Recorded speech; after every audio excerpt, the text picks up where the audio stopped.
Hello friends, നമുക്കിന്ന് ഉരുളക്കിഴങ്ങ് roast ഉണ്ടാക്കാം. ഉരുളക്കിഴങ്ങ് വൃത്തിയാക്കി അരിഞ്ഞ് ആവശ്യത്തിന് വെള്ളവും ഉപ്പും മഞ്ഞപ്പൊടിയും ചേർത്ത് വേവിക്കാം.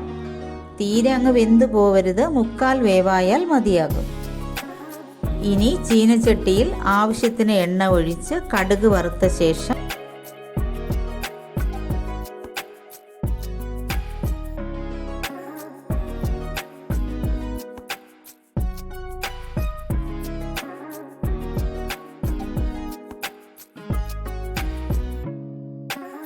മൂന്ന് സവാള അരിഞ്ഞത് ചേർത്ത് വഴറ്റാം.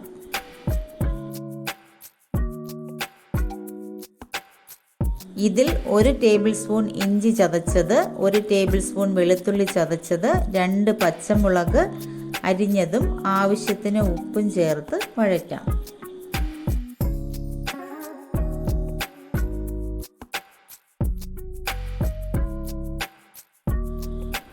സവാള ചുവന്നു തുടങ്ങി. ഇനി തക്കാളി ചേർക്കാം. തക്കാളി വലുതാണെങ്കിൽ 2 എണ്ണവും ചെറുതാണെങ്കിൽ 3 എണ്ണവും ചേർക്കാം. അടച്ചു വെച്ച് വേവിക്കാം. അപ്പോൾ നന്നായി വെന്ത് കുഴഞ്ഞു വരും.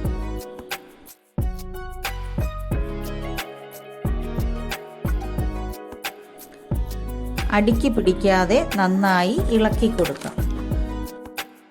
1/2 ടീസ്പൂൺ മഞ്ഞൾപ്പൊടി, 1/2 ടേബിൾ സ്പൂൺ മുളക് പൊടി, 1 ടേബിൾ സ്പൂൺ മല്ലിപ്പൊടി, 1 ടീസ്പൂൺ കറി മസാലയും എല്ലാം കൂടി ചേർത്ത് നന്നായി വഴറ്റിയിടും.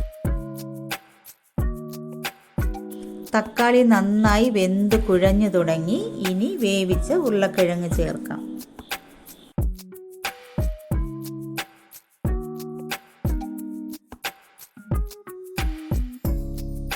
ഉരുളക്കിഴങ്ങ് വെന്തില്ലെങ്കിൽ കുറച്ച് വെള്ളമൊഴിച്ച് തിളപ്പിച്ച് ഇളക്കി യോജിപ്പിക്കാം.